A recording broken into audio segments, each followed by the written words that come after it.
Hi, this is Joy with Obsessed with Scrapbooking, and today we're making this quick baby boy layout with the Close to My Heart Artbooking Cricut cartridge. Here are the cuts I made to make this layout. I used a variety of cuts from different pages. They all were mostly cut at 11 inches, except for the circle that I mounted my lion and my title word, the baby boy, on. And those I used the real dial size, so I could get the circle just the way I wanted it.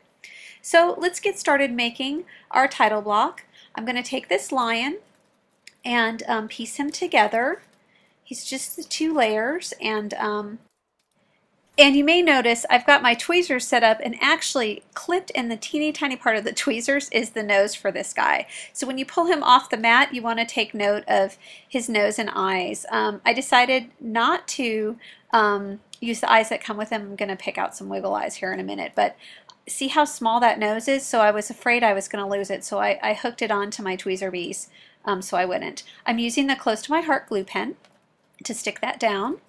And now I'm going to get out some different size wiggle eyes and see which ones I like best. I liked the bigger ones. I don't know why. They might actually be a little bit too big, but I sort of thought they were funny.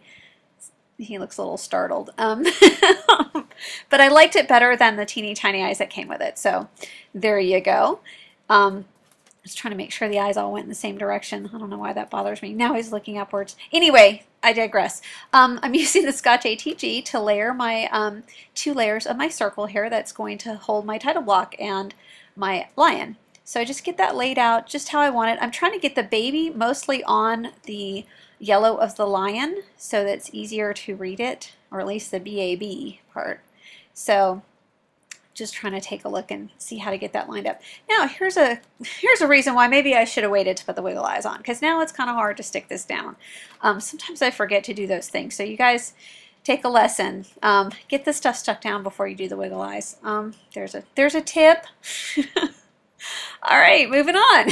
So more with the glue pen. As you see, it comes out nice and thick. I think I talked to you guys about the Zig two-way pen, and I use that sometimes too, but it doesn't come out as thick, and I was having stuff lift back up. So this seems to be working very well. It comes out very nicely. So I'm going to get that centered just so on the circle. Get that all stuck down, and there my title block is done. So we're going to move on next to these frames. Now, with these frames, oops, I keep pressing that down. With these frames, I wanted to go ahead and back them with some colors. At first, I was thinking about the blue. I decided to then go with yellow instead.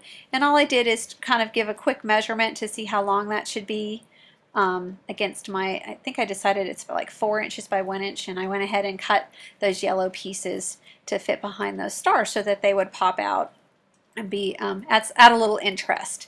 So I'm going to use some Scotch tape, just regular like gift wrap tape, to tape that down. It just makes it a lot easier if you start using that for things like this, because that would be impossible to glue. You want to glue it right, you know, blah blah blah. So this is a little cheater method you may want to start using with these. Next, I'm going to take my overlay, and I need to get that sprayed down. So I have my handy dandy little box, as you guys have seen before. I'm using the Stick and Spray repositionable spray. Somebody asked where I got that. I think I ordered that online, so you want to take a look and see if you can find that online. It's called CC International Stick and Spray repositionable adhesive. You can also use this to re-sticky your Cricut mats should you want to do that. So I'm going to go ahead and get this centered as best as I can on this yellow piece of paper. And there I'm going to have my background done. And then I mount the whole thing on a final background of like chocolate brown. So this yellow I think was sized at 11 3/4 by 11 3/4, and then the chocolate is obviously 12 inches by 12 inches.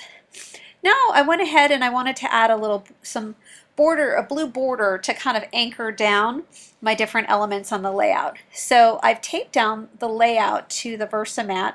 This is the Close to My Heart Versamat and my big head, sorry. And, but it makes it really handy to line things up. If you tape it down with painter's tape and you can still see the numbers on the side, it makes it a lot easier to get things evenly laid out, and then you don't have any problems.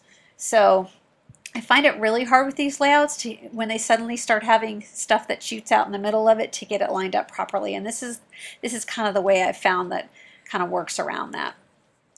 That little baby strip actually came at the very end of this paper pack. The paper in the Close to My Heart packs comes with those little strips on some of the ends of the papers. It's called like a zip strip, and that's the piece of paper you typically cut off. I thought that was so cute, and that is on the Close to My Heart Baby Cakes paper pack. Remember, of course, that this striped paper you see, which is in the Baby Cakes paper pack. Also, if you were doing this layout, you would, of course, have your photos there instead of that striped paper. So I just do this for some visual interest.